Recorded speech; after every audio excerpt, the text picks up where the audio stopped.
Cancer ରୋଗୀଙ୍କ ପାଇଁ ଅନ୍ୟ ଜଣେ କ୍ୟାନ୍ସର ସର୍ଭାଇଭର ସରକାରଙ୍କଠାରେ ଅଭିନବ ଉପାୟରେ କରିଥିବା ଦାବି ଆଜି ସାରା ରାଜ୍ୟରେ ଚହଲ ସୃଷ୍ଟି କରିଛି।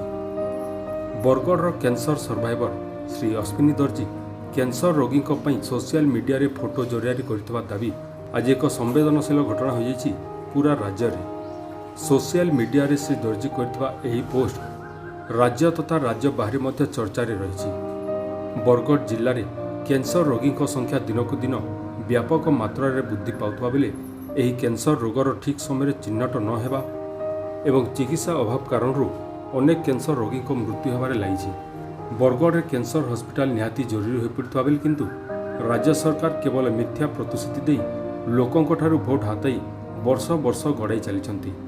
ନା କ୍ୟାନ୍ସର ହସ୍ପିଟାଲ ନିର୍ମାଣ କାମ କରାଯାଉଛି, ନା ଏଠାକାର କ୍ୟାନ୍ସର ରୋଗୀଙ୍କ ପାଇଁ କୌଣସି ଚିକିତ୍ସା ବ୍ୟବସ୍ଥା କରାଯାଉଛି। ବରଗଡ଼ରେ କ୍ୟାନ୍ସର ହସ୍ପିଟାଲ ନିର୍ମାଣ ହେବ ବୋଲି ମୁଖ୍ୟମନ୍ତ୍ରୀ ନବୀନ ପଟ୍ଟନାୟକ ନିଜେ 2 ବର୍ଷରେ 2 ଥର ଘୋଷଣା କରି ଫେରି ଯାଇଛନ୍ତି।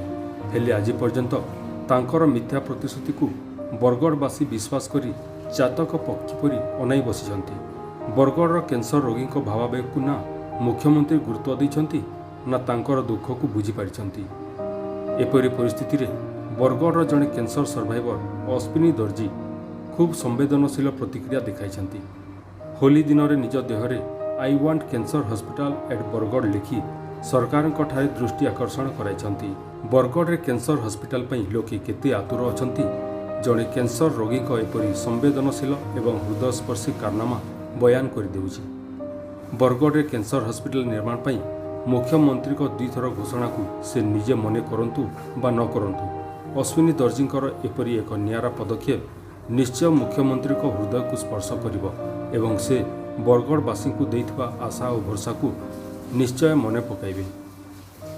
ଏପରି କାରନାମା ସମସ୍ତ ବରଗଡ଼ବାସୀଙ୍କୁ ଭାବବିହ୍ୱଳ କରି ପକାଇଥିବା ବେଳେ ଦେଖାଯାଉ ବରଗଡ଼ର କ୍ୟାନ୍ସର ରୋଗୀଙ୍କ ପ୍ରତି ରାଜ୍ୟ ସରକାରଙ୍କ କଠୋରତା କେବେ ତରଲୁଛି, କେବେ ବରଗଡ଼ବାସୀଙ୍କ ପାଇଁ ସରକାରଙ୍କ ଉଦାରତା ଆସୁଛି।